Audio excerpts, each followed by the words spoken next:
Hello पिलाମାନେ जय Jagannath welcome to my YouTube channel Diju learning Odia. पिलाମାନେ आज आम अष्टम श्रेणीर रोमान संख्या प्रणाली पढ़िबा। देख आमे पूर्वर सारणी रे 20 पर्यंत रोमान संख्या प्रणाली देखिछु ଓ ଲକ୍ଷ୍ୟ କରିଛୁ ଯେ ଏହି ପ୍ରଣାଳୀରେ 1 ପାଇଁ I, 5 ପାଇଁ V, 10 V ପାଇଁ X ପାଇଁ 10 ବ୍ୟବହାର କରାଯାଇଛି। 39 ପର୍ଯ୍ୟନ୍ତ ଯେକୌଣସି ସଂଖ୍ୟାକୁ ରୋମାନ ସଂଖ୍ୟା ପ୍ରଣାଳୀରେ ଲେଖିବା ପାଇଁ ପ୍ରଥମେ ଏହାକୁ ଯଥାସମ୍ଭବ 10 ଥର ସର୍ବାଧିକ ଗୁଣିତକ ଅବଶିଷ୍ଟାଂଶ ଯଥାସମ୍ଭବ ଅଧିକ 5ର ଗୁଣିତକରେ ହିସାବ କରାଯାଏ ଏବଂ ଶେଷରେ ଅବଶିଷ୍ଟାଂଶକୁ 1ର ଗୁଣିତକରେ ଦଳଭୁକ୍ତ କରାଯାଏ। ଦେଖ ଏଠି ଏକ୍ଜାମ୍ପଲ ଦେଇଛି।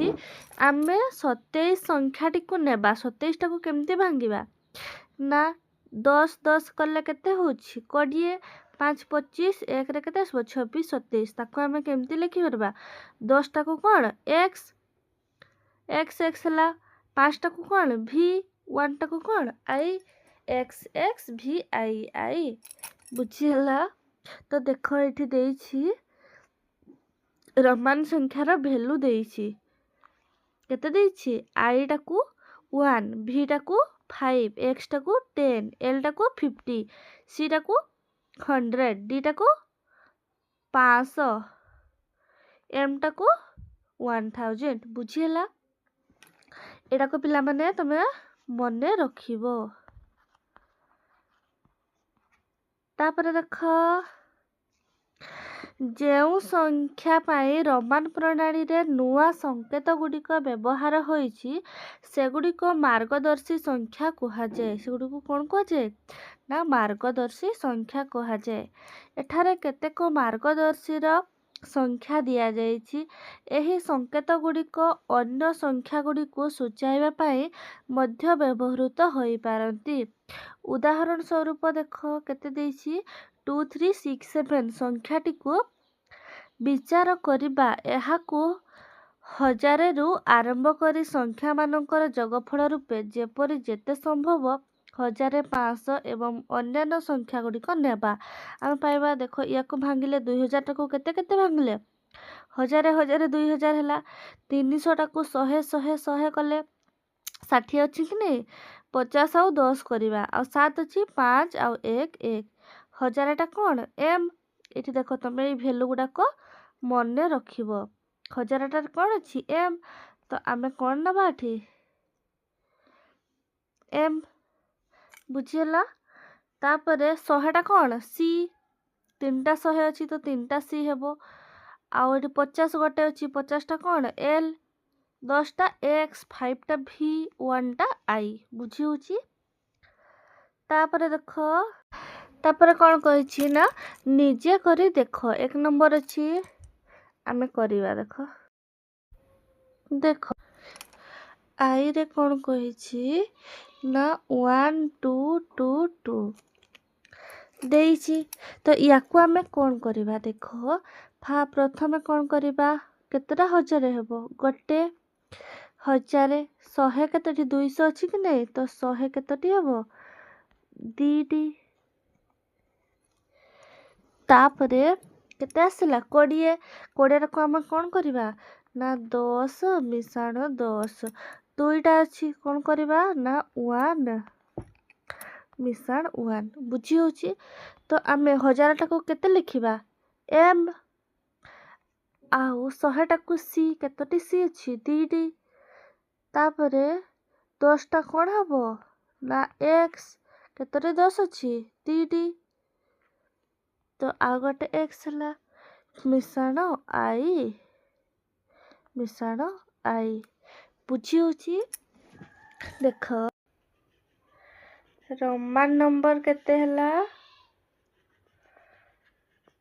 ନମ୍ବର କେତେ ହେଲା ଲେଖିବ ନା m c c X X I I बुझीगला। तापर देख second number question second I रे अच्छी 2999 सेपरी हेब। देख पिला माने एठी केते अछि 2000 अछि तो 1000 केतोटी हेबो 2टी। तापर 900 अछि पिला माने 900 अछि तो एठी कोन हेबो ना 500 मिसाण 100 केतोटी हेबो 4टा 100 मिसाण 100 मिसाण 100 मिसाण 100 केतोटी हैला ना 4टा। आउ तापर केते आछि 90 90 माने कोन हेबो एठी मिसाण 50 मिसाण 10 मिसाण 10 मिसाण 10 केतेटा हैला 1 2 3 4टा केते हैला 50 60 70 80 90। देन केते अछि 9 अछि मिसाण 5 मिसाण 5 6 मिसाण 7 मिसाण 8 मिसाण 9 बुझीगला। या को आमे लिखिबा देखो ना 1000 दुईटा जगह रे आमे केते लिखिबा एम मिसाण एम लिखिबा कि नै। तापरे 500 जगह रे आमे केते लिखिबा डी। तापरे देखो 100 जगह रे आमे केते लिखिबा सी केतोटी सी 1 2 3 4 4टी सी हेबो कि नै।